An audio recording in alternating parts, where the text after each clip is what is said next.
కొడుకు కస్టమర్ కోసం టిఫిన్ అక్కడ పెట్టి వెళ్లబోతుండగా ఆ కస్టమర్ తన మొబైల్ తీస్తాడు. సరిగ్గా అదే సమయంలో అతని పర్స్ వ్యాలెట్ కింద పడిపోతుంది. దాంతో ఆ కొడుకు మెల్లగా కిందకు వంగి ఆ పర్సును తీసి దాచేస్తాడు. అది చూసి కస్టమర్, ఏమైంది అంకుల్ అని అడుగుతాడు. దానికి అతను నవ్వుతూ అబద్ధం చెబుతాడు. అది మీ చెప్పు తలకిందులుగా పడింది బాబూ, దాన్నే సీదా చేస్తున్నాను.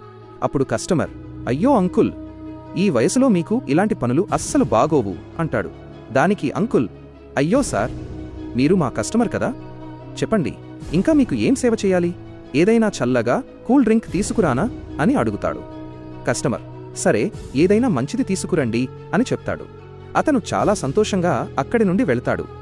ఇంతలో వాళ్ల ఉస్తాద్ యజమాని వచ్చి, ఒరేయ్ నువ్విక్కడ ఏం చేస్తున్నావ్, వెళ్ళి కస్టమర్ను అడుగు ఇంకా ఏం కావాలో అంటాడు. దానికితను, ఆ చల్లగా ఏదో అడిగారు అని చెప్పి రహస్యంగా ఆ పర్సును తన జేబులో పెట్టుకుంటాడు. ఆ తర్వాత కూల్ డ్రింక్ తీసుకువెళ్ళి, సార్ మా దగ్గర చేపల కూర అద్భుతంగా ఉంటుంది, చెప్తే చేసి పెడతాను అంటాడు. కస్టమర్ సరే అనడంతో అతను వెళ్తాడు. 4 కిలోల చేపలను తూకం వేయించి మొత్తం లెక్కగట్టి 3000 రూపాయలు అని చెప్తాడు.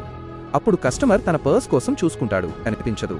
దాంతో అతను, అన్నయ్య అందులో 25,000 రూపాయలు ఉన్నాయి, ఎక్కడ పడిపోయిందో ఏమో తెలియడం లేదు అంటాడు. అంకుల్ అది విని మనసులోనే ఎంతో సంతోషపడిపోతూ పైకి మాత్రం, పర్లేదు బాబూ, నువ్వు తర్వాత తెచ్చి ఇద్దువుగాని అంటాడు. ఇక ఆ తర్వాత ఏం జరిగిందో చూసే ముందు, ఆగునైనా నన్ను చూసి విస్మరించకు, లేకపోతే నీకు చెడు సమయం వస్తుంది.